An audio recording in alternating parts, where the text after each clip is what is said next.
بسم الله الرحمن الرحيم. اقتربت الساعة وانشق القمر وإن يروا آية يعرضوا ويقولوا سحر مستمر وكذبوا واتبعوا أهواءهم وكل أمر مستقر.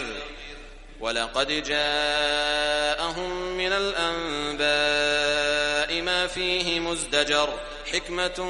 بالغة فما تغني النذر فتول عنهم يوم يدعو الداع إلى شيء نكر خش عن أبصارهم يخرجون من الأجداث كأنهم جراد منتشر مهطعين إلى الداع يقول الكافرون هذا يوم عسر كذبت قبلهم قوم نوح فكذبوا عبدنا وقالوا مجنون وازدجر فدعا ربه أن